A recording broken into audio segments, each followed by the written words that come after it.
Je voudrais tout d'abord remercier les partenaires qui ont permis à ce que nous puissions organiser cette formation sur le numérique dédié aux couches vulnérables.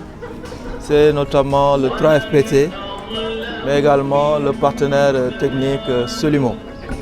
Donc c'est une formation qui a permis à 120 Sénégalais de pouvoir bénéficier pendant plusieurs jours de cette formation.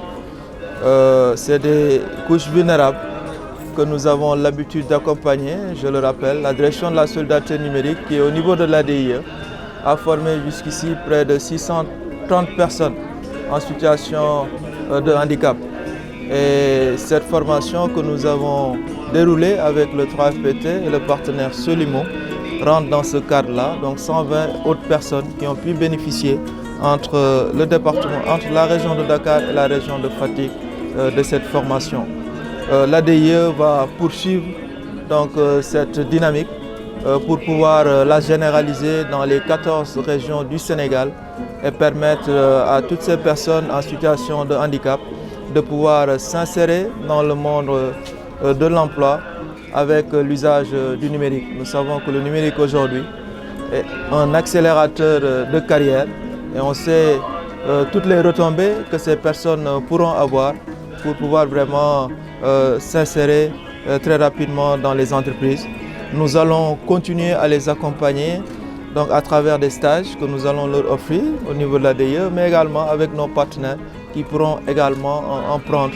Et nous allons solliciter aussi les entreprises privées pour qu'elles puissent également accueillir toutes ces personnes en situation de handicap et qui ont aujourd'hui des capacités à pouvoir accompagner les entreprises dans leur développement.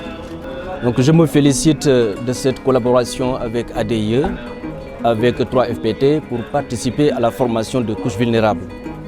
Il s'est trouvé que former les couches vulnérables dans les métiers du numérique, c'est leur donner presque de l'emploi.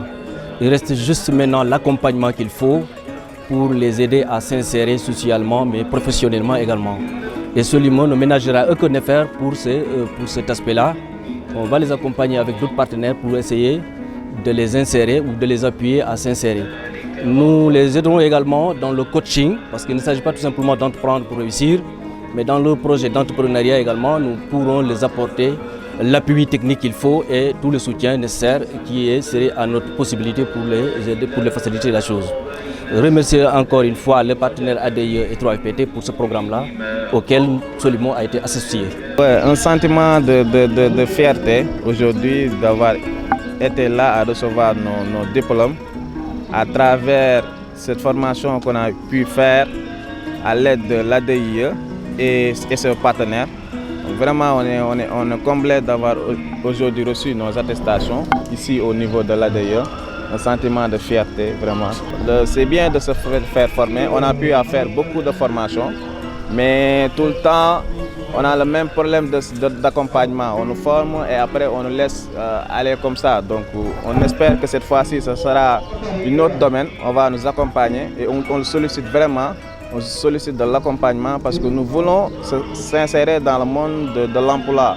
Nous avons pu faire beaucoup de formations à travers beaucoup de structures.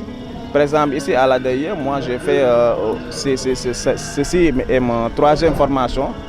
On voudrait vraiment, moi et mes camarades, d'être accompagnés après dans le monde de l'insertion du travail. C'est bien de faire ce genre d'initiative, de former les jeunes sur le travail, mais aussi c'est meilleur de les accompagner parce qu'il y en a parmi nous qui ont leur propre business. Si on peut les accompagner sur ça pour qu'ils aillent des machines qui travaillent chez eux, il y a d'autres qui veulent insérer le monde du travail, avoir un emploi et tout. Comme moi, avoir un emploi, s'insérer dans le monde de l'emploi. Donc c'est ce qu'on sollicite, c'est notre doléance et si les autorités nous entendent et peuvent nous aider sur ça, et vraiment ça sera quelque chose de merveilleux. Donc le 3FPT a mis en place un programme de formation qui est destiné aux couches vulnérables. Sont considérées comme couches vulnérables les personnes qui vivent avec un handicap, des orphelins des détenus qui sont dans les maisons d'arrêt et de correction et toute autre personne victime d'exclusion sociale.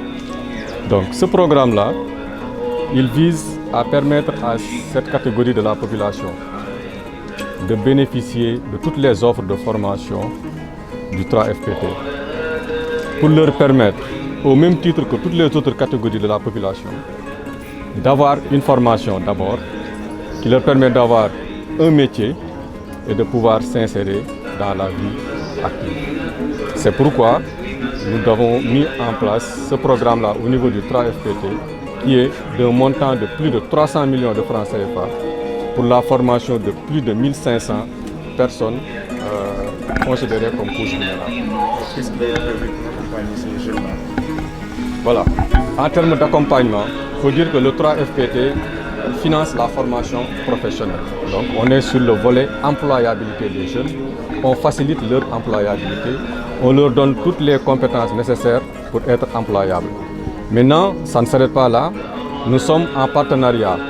Dans le cadre de la cohérence de l'action gouvernementale, nous sommes en partenariat avec des structures en charge du financement, comme l'ADER, la délégation à l'entrepreneuriat rapide, comme l'ANPEJ, l'Agence nationale pour la promotion de l'emploi des jeunes, etc. N'est-ce pas, avec qui nous collaborons. Et une fois que le 3FPT réalise des actions de formation, ces jeunes-là entrent dans un autre circuit, donc le circuit de financement avec ces organismes que je viens de citer. Tout ceci, c'est pour développer la complémentarité, la synergie entre les différentes structures de l'État.